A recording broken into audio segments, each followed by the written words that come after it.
welcome back to Women's Football Talk, the YouTube channel that brings you all the latest news and stories from around the world of women's football. Now, before we get anywhere, make sure you hit that subscribe button so you never miss a video, as currently only 10% of you are subscribed to this channel, and we make sure you never miss a video by turning on the post notifications as well. And what a busy week it's been in the world of women's football. So on Tuesday, Hegariso announced her England squad, with Millie Turner and Niamh Charles potentially getting their first caps in this upcoming camp, and recalls for Carly Telford and Karen Barsley to the squad, which has raised a few eyebrows amongst England supporters, as it's the last set of fixtures before she names her Olympic squad. So England are due to play France and Canada over the next 10 to 12 days. However, there is potential that the France game might possibly be postponed due to the rising coronavirus cases over in France, and they have entered a lockdown level 3 over in France, so it's definitely one to keep your eye on over there. And there's been a lot of positive cases come out of the Lyon camp over the last few days, and that is why their Champions League game against PSG is yet to happen due to it being postponed. Speaking of the Champions League, we've had some action over the past couple of days. Chelsea beat Wolfsburg 3-0 yesterday, with goals from Pernilla Harder, Frank Kirby and Sam Kerr to give Emma Hayes' side a 5-1 victory on aggregate and see them through to the semi-finals. Manchester City beat Barcelona 2-1 yesterday, with Sam Mewis being amongst the goal scorers for Gareth Taylor's side. However, it wasn't enough, unfortunately, as they lost 4-2 on aggregate after Barcelona beat them 3-0 in the first leg. And Bayern Munich will play Rosengard later on for midday of recording, so they haven't played their second quarter-final leg. So it's good to see at least one English side make it through to the semi-finals.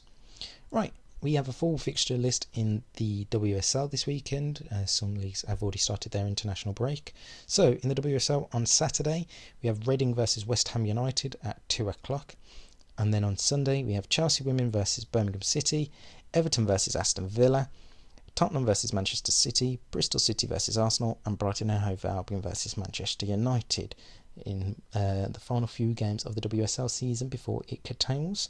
So some very good games to look forward to there in the WSL. Obviously, Manchester United and Arsenal are the two big teams that we've got to keep an eye out for at the minute, as they are vying for that final Champions League place. And obviously, Chelsea and Man City will be keeping an eye on each other's games as they are fighting for the title. Elsewhere, we have a full fixture list over in Spain as well this weekend. On Saturday, Sociedad play Eibar, Atletico Madrid play Deportivo, Rayo Vallecano will play Valencia, Madrid CFF will play Granadilla Tenerife, and then on Sunday, Sporting Huelva will play Sevilla, Athletic Club will play Santa Teresa, Barcelona will play Levante, Real Betis play Espanyol, and Logroño play Real Madrid. Are the fixtures in the Primera Iberdrola. Obviously, Barcelona versus Levante is the one that everyone's going to be paying attention to, as it's the top of the table clash, and Barcelona are currently unbeaten in this regular season in the league, so it's going to be very interesting to see if they can continue it and bounce back from the defeat to Manchester City in the Champions League. Over in France, we have 4 games as of time of recording. All 4 games are still going ahead, and it's Bordeaux versus ICFF, Le Havre versus Dijon, Montpellier versus Stade Reims, then 3 games on Saturday, and then on Sunday it's Paris Saint-Germain versus Soyuz Charente, with PSG again top of the league by a point over Lyon, whose game has been postponed this weekend due to the cases, and Le Havre are still at the bottom of the table. Over in the Vrouwen Eredivisie, the game that happened earlier on in the week on Tuesday saw FC Twente beat PSV 2-1, with Mandy Vandenberg and Fenna Kalmer with the goals, and Esme Brooks scored for PSV, and that now heads into the playoffs, with that commencing over the 23rd of April is when that starts in Italy, in the Netherlands. And there was obviously the news that Feyenoord have announced they will be playing as a women's team from next season, and I don't know whether automatically they go straight into the Frauen Eredivisie or whether they'll go into like the second division and then potentially into the Frauen Eredivisie. But that's good news to see happen, and hopefully more and more teams of the professional leagues in the men's Eredivisie start building women's team and continue the rise of the women's game. Obviously, there was the news yesterday. If you haven't seen the video, I recommend you check it out. That Joe Montemurro will be leaving Arsenal at the end of the season after 3.5 years with the Gunners. Be interesting to see who they go and appoint as his replacement. They said that a search has started immediately for finding his replacement, and obviously will be announced once they have completed that search.